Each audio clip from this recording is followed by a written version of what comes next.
Good morning, everybody. It's me again. Sabrina's going to do some Chalk Couture. This time I'm doing something a little different. I am going to use the Chalk Couture transfers, but I'm also going to use some Speedball ink, which is screen printing ink that you can get at any of the craft stores. So I kind of set everything up ahead of time so it wouldn't take much time on the video, but I can kind of walk you through that. I went to Walmart and bought some plain white flour sack hand towels because I want to do some hand towels today. I picked out the transfer, Chalk Couture transfer I wanted to use. You can see mine are a little used. I think I've used these designs 5 or 6 times already. So I have been doing a lot of Chalk Couturing and just not videotaping it. Anyway, because I'm a messy Marvin, I used some painter's tape. This is totally optional, but that way if I get outside the lines at all, I can keep it on the painter's tape because ink is permanent. So I wouldn't want to get any ink on my flour sack towel where I didn't want it to be. Also underneath here, I have one of our Chalk Couture ink mats. They come in different sizes and you can cut them to the size you want. But what they're great for is whatever you're inking you put down on there, it's sticky, so it keeps it still and keeps your design from moving. So I'm going to do this with some black ink today. So I have all of that ready. So the rest of this is pretty much like what you've seen. I did iron my flour sack towels already. And those of you that know me know I don't iron because I have OCD and it never gets perfect. But I do think the transfer looks better when whatever you're inking has been ironed. But you see how easy this is?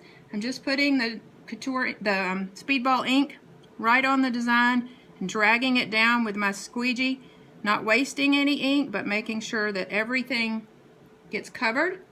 The great thing about these projects, I told you they're permanent, so all you have to do to make them where you can wash the towels after you use them is to heat set. If you have a heat press, which I don't, I would love to have one. Might consider putting that on the birthday wish list. If you have a heat press, you just heat press whatever it is. I can do this with my iron and parchment paper. So that's what I'll be doing until I own a heat press. I'll just be using a regular iron and some parchment paper, and that will heat set it permanently. And then you can put these in your kitchen or give them as a gift or whatever.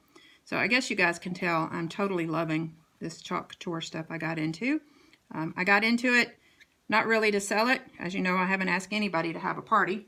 Not my thing. Don't want to do that stuff anymore. But so that I could buy the things I want at a discount. So that's really my main purpose in all of this.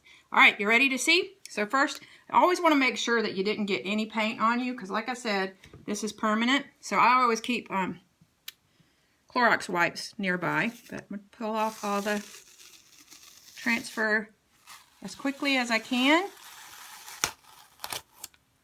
And as I've done before, I'm just going to drop the transfer into some water until I can clean it better. You want to just try to your best to pull it off cleanly because that's what affects the design quality. There you go. Get the rest of this painter's tape off. Ta-da! And so there's my finished project. Let me just see. Got a little paint on me here, so make sure I get all that off before I touch it. Let me just hold it up for you. I've got the ink mat. One real important thing to remember, I'm going to leave the ink mat on here for a few minutes while I show it to you, but make sure you take the ink mat off before you press it with your iron because that would melt. All right? Anyway, it's Sabrina again. If you guys are interested in this, you can buy it yourself and do all this crazy stuff. You can send me an email or ask me how to do it, or you can just go to sreeser@chalkcouture.com and all the information's there. See you guys later.